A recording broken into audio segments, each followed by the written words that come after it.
I'm Tyler. And I'm Sadie with Great Catholic Book Club, and this is Brave New World by Aldous Huxley, the May book of the month.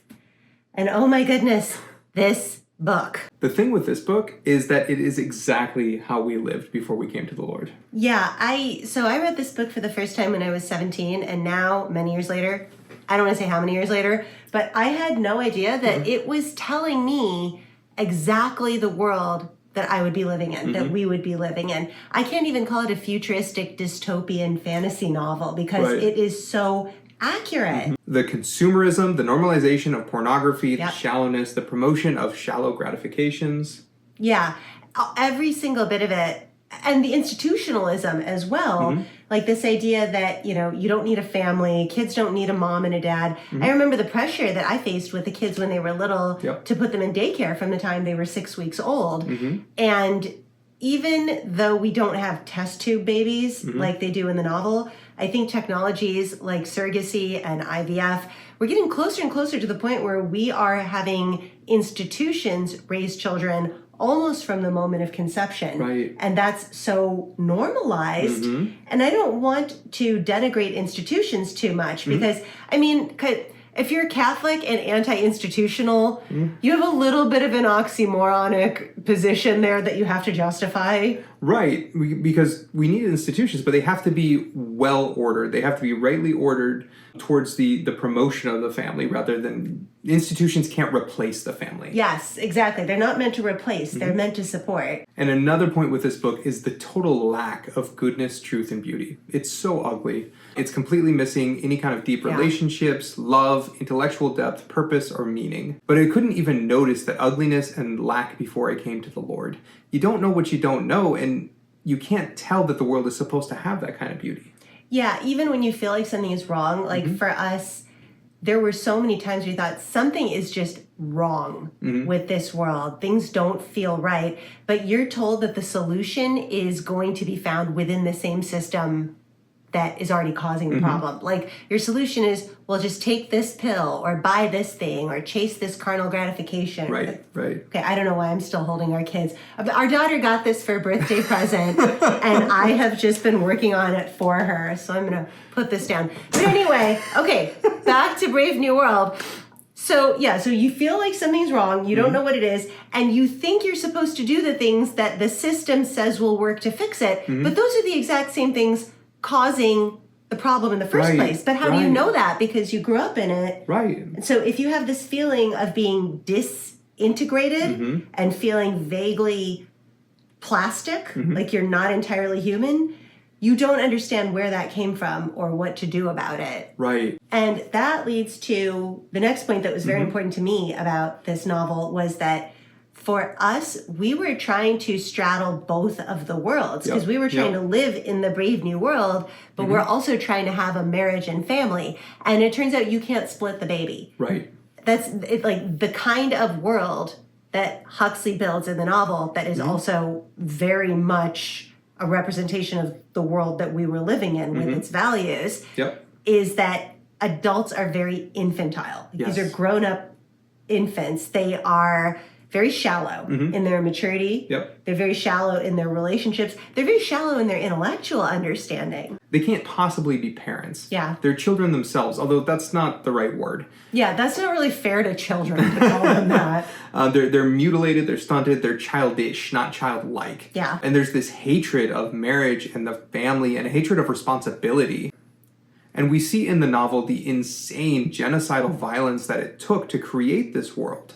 And even though they claim that they created stability and peace, you can see that it requires a constant militarization and police force and regular violence to keep it going. They say that this is about stability and peace, but it's actually such an unstable world. It cannot be maintained without that constant militarization. It actually reminded me of every communist revolution that's ever happened in real life that relies on this constant violence and indoctrination to continue existing because it's trying to overwrite human nature. And that can't be done. Right.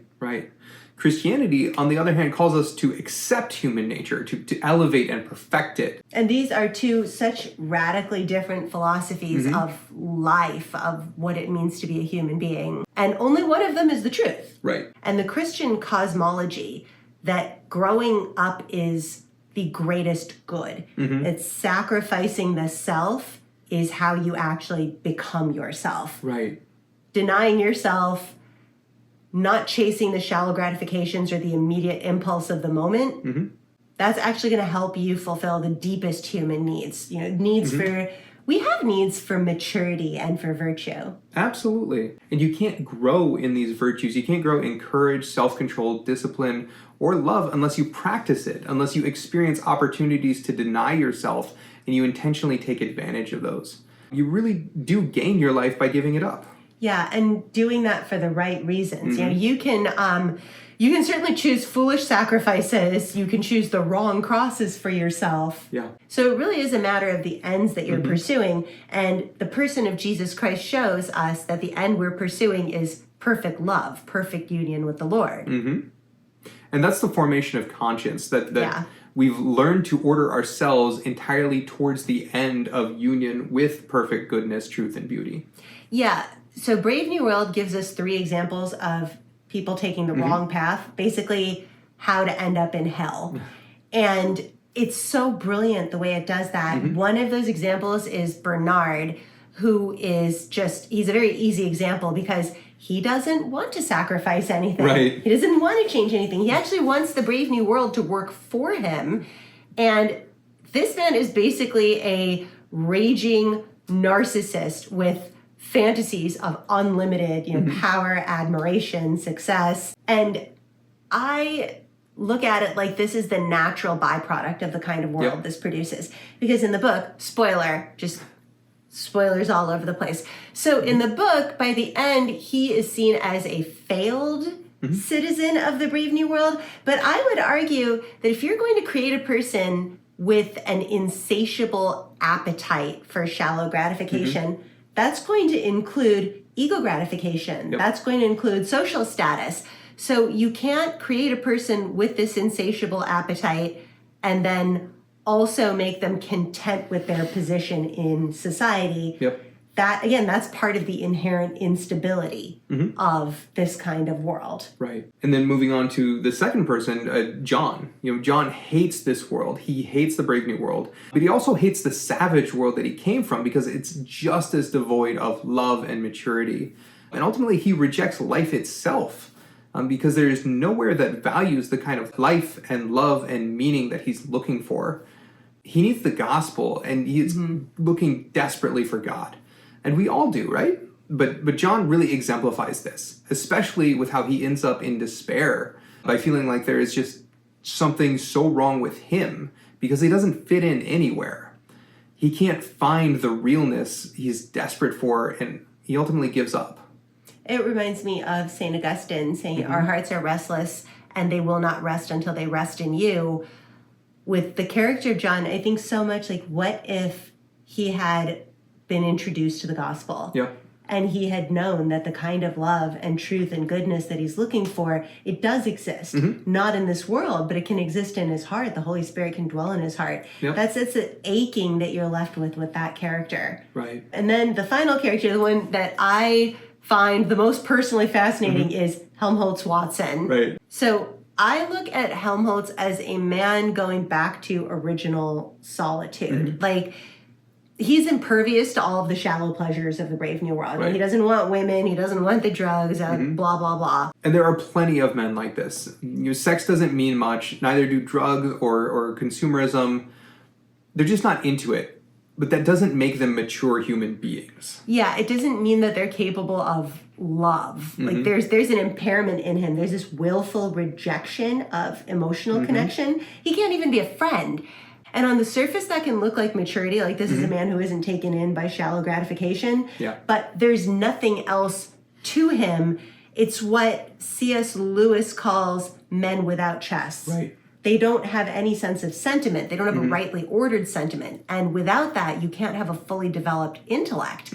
Because without a rightly ordered sentiment, you can't know God. You can't feel a sense of awe. You can't be humbled at the grandeur of love. And you can't feel reverence. Yes. I mean, just look at the way he laughs at the relational love of Shakespeare. He is only capable of relating to concepts and ideas, but not people. Yeah. This is where God looks at man and says, you need a woman, right? You need somebody who can appropriately challenge you, that is different from you in all of the right ways. And not like to relate to a woman, not as a pornographic object, not as a rival, but as a partner where that iron sharpening iron can happen. And to turn him into the kind of man who can build a civilization. Yeah. And it's an open question as to where that goes. Yeah. So in conclusion, this book is so rich and incredible, and we haven't even scratched the surface. We can't wait to talk about it with you. This upcoming Monday, May 26th, over Zoom at 7 p.m. Central Time. Yep, and if you haven't signed up, you can go to greatcatholicbookclub.com and you can join. It's free and completely awesome. And we have been interrupted so many times making this video.